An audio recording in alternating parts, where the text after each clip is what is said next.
সবাইকে আমার ইউটিউব চ্যানেলে স্বাগত। এই ভিডিওতে দশম শ্রেণীর ভৌতবিজ্ঞানের পরিবেশের জন্য ভাবনা অধ্যায় থেকে 100টি অতি সংক্ষিপ্ত প্রশ্ন ও তার উত্তর নিয়ে আলোচনা করা হয়েছে। ঠিক উত্তর নির্বাচন করো। বায়ুমণ্ডলে হাওয়া, বাতাস, ঝড়, ঝঞ্ঝা, মেঘ, বৃষ্টি হয়। উত্তর হবে ট্রপোস্ফিয়ার স্তরে। তাহলে ট্রপোস্ফিয়ার স্তরে বায়ুমণ্ডলের হাওয়া, বাতাস, ঝড়, ঝঞ্ঝা, মেঘ, বৃষ্টি হয়। পরের কোশ্চেন, নিচের কোন গ্যাসটি ভূপৃষ্ঠ থেকে বিকিরিত দীর্ঘ তরঙ্গদৈর্ঘ্য বিশিষ্ট অবলোহিত রশ্মি শোষণ করে? উত্তর হবে মিথেন, CH4, অপশন সি। বায়ুমণ্ডলের কোন স্তরটি জলচক্র, উষ্ণতা তথা আবহাওয়া নিয়ন্ত্রণ করে? উত্তর হবে ট্রপোস্ফিয়ার, অপশন এ, ট্রপোস্ফিয়ার। বায়ুমণ্ডলের কোন স্তরে জলীয় বাষ্প থাকে? উত্তর হবে ট্রপোস্ফিয়ার, অপশন সি। 5 দাগ, বায়ুমণ্ডলের যে স্তরে মেরুজ্যোতি দেখা যায় সেটি হলো? উত্তর হবে আয়োনোস্ফিয়ার। আয়োনোস্ফিয়ারে মেরুজ্যোতি দেখা যায়। 6 দাগ, স্ট্র্যাটোপোজের উষ্ণতা হলো? উত্তর হবে 0 ডিগ্রি সেলসিয়াস। বায়ুমণ্ডলে সর্বনিম্ন উষ্ণতার মান? উত্তর হবে -92 ডিগ্রি সেলসিয়াস, অপশন ডি। বায়ুমণ্ডলের যে স্তরে কৃত্রিম উপগ্রহ অবস্থান করে সেটি হলো? উত্তর অপশন ডি, এক্সোস্ফিয়ার। এক্সোস্ফিয়ার স্তরে কৃত্রিম উপগ্রহ অবস্থান করে। পরের কোশ্চেন, বায়ুমণ্ডলের কোন স্তরে ঘনত্ব সর্বাধিক? উত্তর হবে ট্রপোস্ফিয়ার, অপশন এ উত্তর হবে। 10 দাগ, বায়ুমণ্ডলের যে স্তরটি বেতার যোগাযোগ সাহায্য করে সেটি হলো? উত্তর হবে আয়োনোস্ফিয়ার, অপশন সি, আয়োনোস্ফিয়ার। রকেটের জ্বালানি হিসেবে ব্যবহৃত হয়? উত্তর হবে তরল হাইড্রোজেন, অপশন ডি। ওজোন স্তর বায়ুমণ্ডলের কোন স্তরে অবস্থান করে? উত্তর হবে স্ট্র্যাটোস্ফিয়ার, অপশন সি, স্ট্র্যাটোস্ফিয়ার। 13 দাগ, নিচের কোনটি তাপন মূল্য সর্বাধিক? Kerosene, diesel, LPG, CNG. দেখো এই চারটির মধ্যে তাপন মূল্য বেশি হবে এলপিজি, তাহলে উত্তর হবে এলপিজি। নিচের কোনটি জীবাশ্ম জ্বালানি নয়? উত্তর হবে কাঠ। কাঠ জীবাশ্ম জ্বালানি নয়, আর বাকি তিনটি জীবাশ্ম জ্বালানি। এরপর নিচের কোনটি বায়োমাস শক্তি নয়? উত্তর হবে কলকারখানার অজৈব বর্জ্য। 16 দাগ, বায়োগ্যাসের প্রধান উপাদান কি? উত্তর হবে মিথেন, CH4, অপশন এ উত্তর হবে। এলপিজি এর প্রধান উপাদান কি? উত্তর হবে বিউটেন। এলপিজি এর প্রধান উপাদান বিউটেন।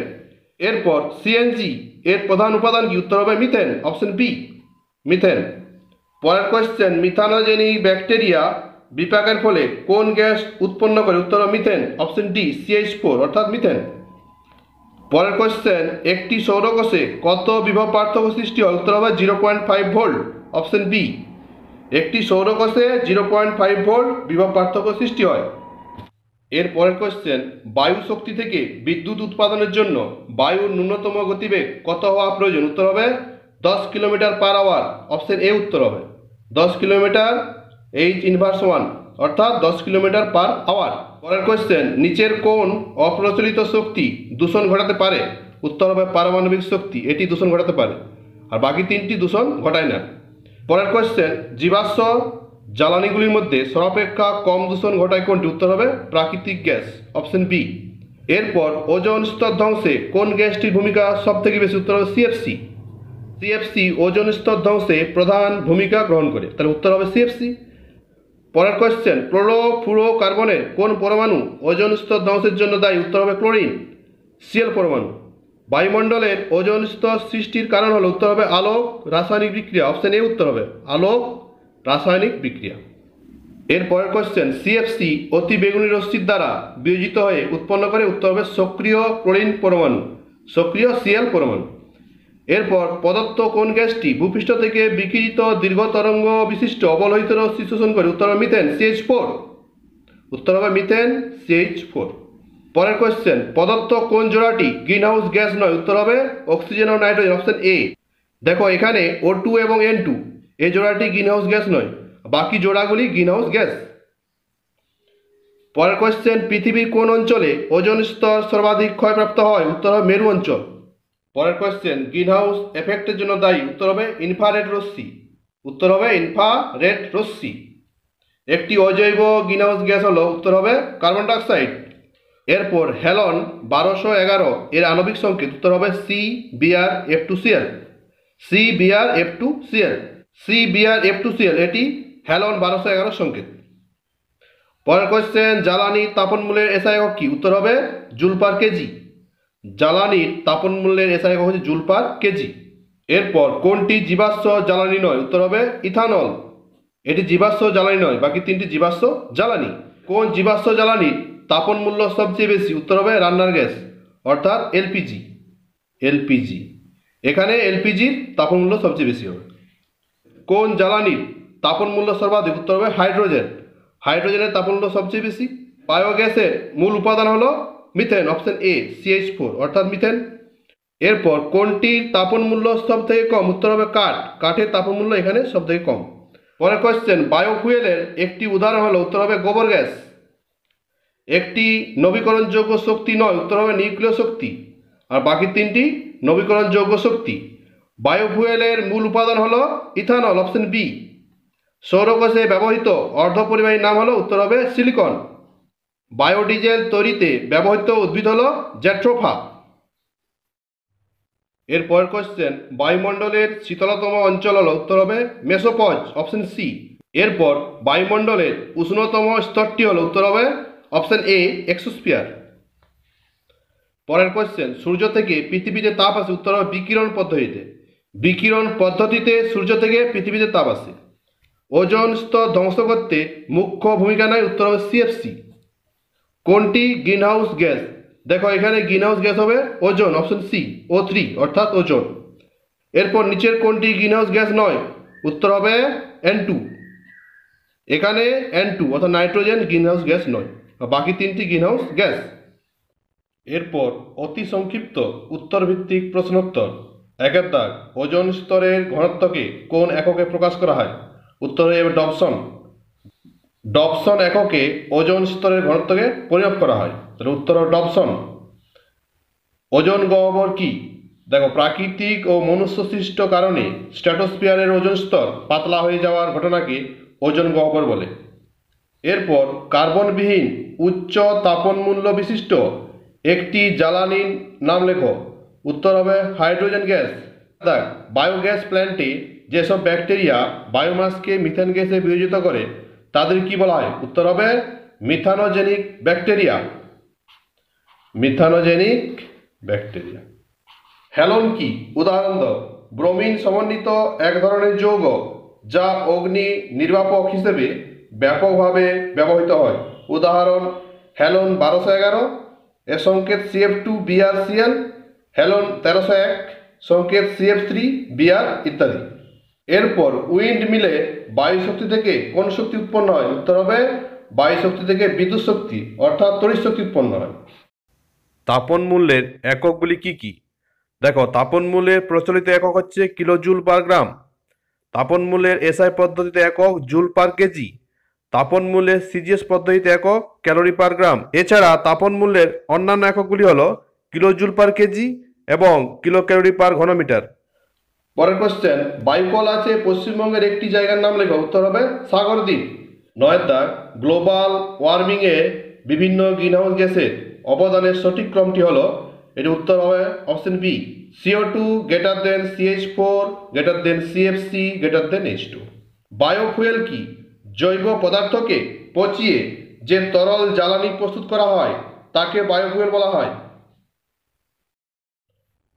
এর পরের কোশ্চেন, ট্রপোস্ফিয়ারের উচ্চতা বৃদ্ধির সঙ্গে তাপমাত্রা হ্রাস বা বৃদ্ধির সম্পর্ক কিরূপ? উত্তর হবে উষ্ণতা বৃদ্ধির সঙ্গে ট্রপোস্ফিয়ারের তাপমাত্রা কমে যায়। প্রতি কিলোমিটার উচ্চতা বৃদ্ধিতে প্রায় 6.5 ডিগ্রি সেলসিয়াস তাপমাত্রা হ্রাস পায়। এর পরের কোশ্চেন, বায়ুমণ্ডলের কোন স্তরে বেতার তরঙ্গ প্রতিফলিত হয়? উত্তর হবে থার্মোস্ফিয়ার। থার্মোস্ফিয়ার স্তরে বেতার তরঙ্গ প্রতিফলিত হয়। এরপর স্ট্র্যাটোস্ফিয়ার অঞ্চলে উচ্চতা বৃদ্ধির সঙ্গে চাপ ও উষ্ণতার কিরূপ পরিবর্তন হয়? উচ্চতা বাড়ার সঙ্গে স্ট্র্যাটোস্ফিয়ার অঞ্চলে উষ্ণতা বাড়ে কিন্তু চাপ কমে। পরের কোয়েশ্চেন, পুনর্নবীকরণযোগ্য দুটি শক্তি উৎসের নাম লেখো। উত্তর হবে সৌরশক্তি, বায়ুশক্তি। পরের কোয়েশ্চেন, মন্ট্রিল প্রোটোকল স্বাক্ষরিত হয় কত সালে? উত্তর হবে 1987 সালে। এরপর CFC এর পুরো নাম লেখো। উত্তর হবে ক্লোরোফ্লুরোকার্বন। 17 দাগ, কয়েকটি বিকল্প শক্তির উৎসের নাম লেখো। উত্তর হবে সৌরশক্তি, বায়ুশক্তি, জোয়ারভাটার শক্তি, ভূতাপ শক্তি, বায়োমাস শক্তি। অনবীকরণযোগ্য শক্তির উৎস কাকে বলে? যেসব শক্তির উৎস ক্ষয়িষ্ণু এবং সঞ্চয়ের ভাণ্ডার সীমিত, একবার নিঃশেষিত হলে তা পুনরায় তৈরি করতে বহু বছর লাগে, তাদের অনবীকরণযোগ্য শক্তির উৎস বলে। যেমন কয়লা, পেট্রোলিয়াম, প্রাকৃতিক গ্যাস ইত্যাদি জীবাশ্ম জ্বালানি। পরের কোয়েশ্চেন, পুনর্বীকরণযোগ্য শক্তির উৎস কাকে বলে? যেসব শক্তির উৎস কখনো শেষ হয় না বা যাদের থেকে বারবার শক্তি উৎপন্ন করা সম্ভব তাদের পুনর্বীকরণযোগ্য শক্তি উৎস বলে, যেমন সৌরশক্তি, বায়ুশক্তি, বায়োমাস থেকে প্রাপ্ত শক্তি ইত্যাদি। এরপর শক্তি উৎসের দুটি প্রধান শ্রেণী উল্লেখ করো। উত্তর হবে চিরাচরিত এবং অচিরাচরিত শক্তির উৎস। এরপরের কোশ্চেন, দুটি চিরাচরিত এবং পুনর্বীকরণযোগ্য শক্তি উৎসের নাম লেখো। উত্তর হবে জলপ্রবাহ জনিত শক্তি যেমন জলবিদ্যুৎ এবং জীবভোজ শক্তি যেমন জ্বালানি কাঠ। একটি চিরাচরিত কিন্তু অপুনর্বীকরণযোগ্য শক্তি উৎসের নাম লেখো। উত্তর হবে জীবাশ্ম জ্বালানি যেমন কয়লা। এরপর দুটি অচিরাচরিত এবং পুনর্বীকরণযোগ্য শক্তি উৎসের নাম লেখো। উত্তর হবে সৌরশক্তি, সমুদ্র শক্তি। 24 দাগ, দুটি অচিরাচরিত কিন্তু অপুনর্বীকরণযোগ্য শক্তি উৎসের নাম লেখো। উত্তর হবে ভূতাপ শক্তি, পারমাণবিক শক্তি। এরপর মিথেন হাইড্রেটের সংকেত লেখো। উত্তর হবে 4CH4, 23H2O। এরপর শূন্যস্থান পূরণ করো। 1 দাগ, ট্রপোস্ফিয়ার শব্দটির অর্থ হল ড্যাশ। উত্তর হবে মিশ্রিত অঞ্চল। পরের কোশ্চেন, ট্রপোস্ফিয়ার ও স্ট্র্যাটোস্ফিয়ারের সীমানা নির্দেশক অঞ্চলটিকে বলা হয় ড্যাশ। উত্তর হবে ট্রপোপজ।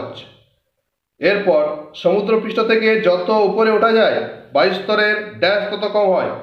সমুদ্রপৃষ্ঠ থেকে যত উপরে ওঠা যায় বায়ুস্তরের ঘনত্ব তত কম হয়। উত্তর হবে ঘনত্ব। 4 দাগ, ওজোন হলো ড্যাশ গ্যাসের রূপভেদ। উত্তর হবে অক্সিজেন। ওজোন অক্সিজেন গ্যাসের রূপভেদ। পরের কোশ্চেন, পৃথিবীর ছাতা বলা হয় বায়ুমণ্ডলের ড্যাশ স্তরকে। উত্তর হবে ওজোন স্তরকে। পরের কোশ্চেন, বায়োগ্যাসের মূল উপাদান হলো ড্যাশ। উত্তর হবে মিথেন। 7 দাগ, বায়োগ্যাসে মিথেন ছাড়া আর যেসব গ্যাস পাওয়া যায় তার একটি হলো ড্যাশ। উত্তর হবে কার্বন ডাইঅক্সাইড। পরের কোশ্চেন, মিথেন হাইড্রেট এক প্রকার কঠিন ড্যাশ যৌগ। উত্তর হবে ক্যাথোরেট। এরপর সংক্ষিপ্ত প্রশ্ন, প্রশ্নমান 2। 1 দাগ, গ্রিন হাউস প্রভাব কি? যে প্রাকৃতিক প্রক্রিয়ার সাহায্যে বায়ুমণ্ডলে উপস্থিত কয়েকটি গ্যাসীয় পদার্থ যেমন CO2, CH4, CFC, N2O, O3 ইত্যাদি পৃথিবী পৃষ্ঠ থেকে বিকিরিত তাপের একাংশকে মহাশূন্যে ফিরে যেতে না দিয়ে ভূপৃষ্ঠ ও তৎসংলগ্ন বায়ুমণ্ডলকে উত্তপ্ত রাখে এবং ফলস্বরূপ পৃথিবীতে জীবকুলে বেঁচে থাকার পক্ষে অনুকূল পরিবেশ সৃষ্টি হয়, তাকে গ্রিন হাউস প্রভাব বলে। 2 দাগ, গ্রিন হাউস গ্যাস কাদের বলে? বায়ুমণ্ডলে যেসব গ্যাসীয় পদার্থ উত্তপ্ত পৃথিবীপৃষ্ঠ থেকে বিকিরিত অপেক্ষাকৃত দীর্ঘ তরঙ্গ দৈর্ঘ্য বিশিষ্ট অবলোহিত রশ্মির কিছু অংশ শোষণ করে এবং অবশিষ্টাংশ পুনরায় পৃথিবীপৃষ্ঠে প্রতিফলিত করে ভূপৃষ্ঠ ও তার সংলগ্ন বায়ুমণ্ডলকে উত্তপ্ত রাখে, তাদের গ্রিন হাউস গ্যাস বলে। যেমন carbon dioxide, methane, chlorofluorocarbon, ozone, nitrous oxide, জলীয় বাষ্প ইত্যাদি। ওজোন স্তর ধ্বংসের দুটি ক্ষতিকারক প্রভাব লেখো।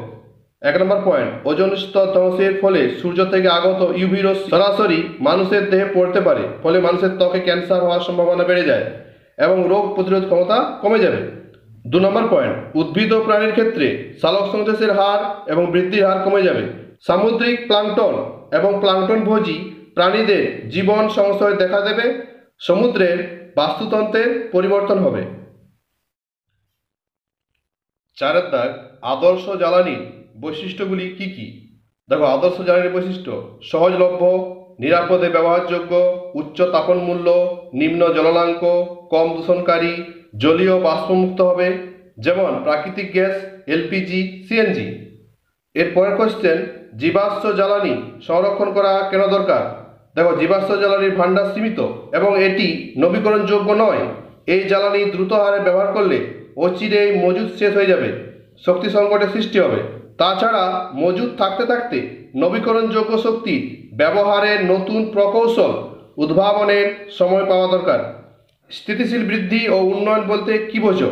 প্রাকৃতিক সম্পদের যথাসম্ভব কম ক্ষতি সাধন করে ভবিষ্যতের অবস্থার কথা নিরন্তর মাথায় রেখে যে অর্থনৈতিক ও সামাজিক পরিবর্তনের চেষ্টা করা যায় তাকে স্থিতিশীল বৃদ্ধি বা উন্নয়ন বলে। পরের কোশ্চেন, অচিরাচরিত শক্তির বৈশিষ্ট্য কি কি? দেখো, বৈশিষ্ট্যগুলি হবে: সহজলভ্য উৎস, বারবার ব্যবহার করা যায়, নিঃশেষিত হওয়ার সম্ভাবনা কম এবং পরিবেশ দূষণ তৈরি করে না সাধারণত। সিএনজি কি? এর তাপন মূল্য কেমন? দেখো, প্রাকৃতিক গ্যাসকে প্রায় 200 বার চাপে সংমিশ্রিত করা হলে তাকে কম্প্রেসড ন্যাচারাল গ্যাস বা সিএনজি বলা হয়। এর তাপন মূল্য প্রায় 55 কিলোজুল পার গ্রাম। 9 দাগ, সৌরশক্তির কয়েকটি ব্যবহার উল্লেখ করো। 1 নম্বর পয়েন্ট, সোলার হিটার সোলার কুকারে, সোলার ড্রায়ারে সৌরশক্তি ব্যবহৃত হয়। 2 নম্বর পয়েন্ট, সৌরশক্তিকে বিদ্যুৎ শক্তিতে রূপান্তরিত করা হয় সৌরকলে এবং এই বিদ্যুৎ বিভিন্ন সরঞ্জামে কাজে লাগানো হয়। 10 দাগ, ফায়ার আইস কাকে বলে, এরূপ নামকরণের কারণ কি? দেখো, মিথেন হাইড্রেট 4CH4 23H2O যৌগটির চেহারা বরফের মতো, কেলাসাকার, সাদা, কঠিন। এর মধ্যে 13.4% মিথেন থাকে। আগুনের শিখার কাছে ধরলে এটি জ্বলতে থাকে, তাই এরকম নাম।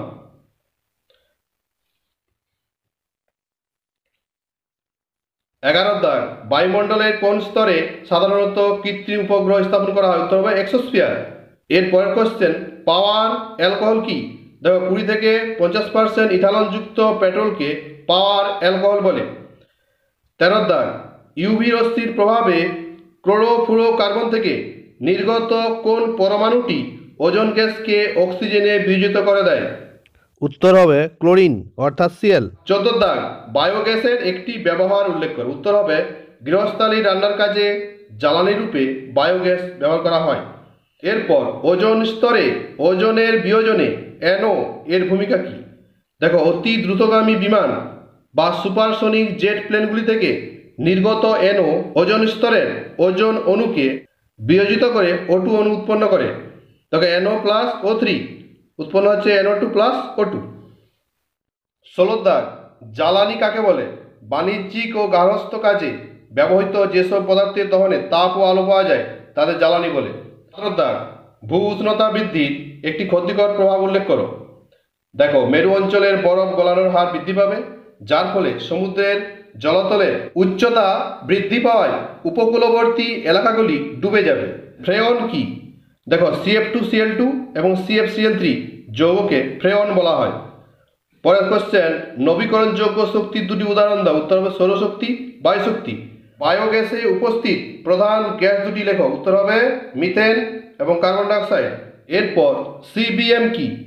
উত্তর হবে কয়লা খনি থেকে প্রাপ্ত 95% মিথেনকে CBM অর্থাৎ কোল বেড মিথেন বলে।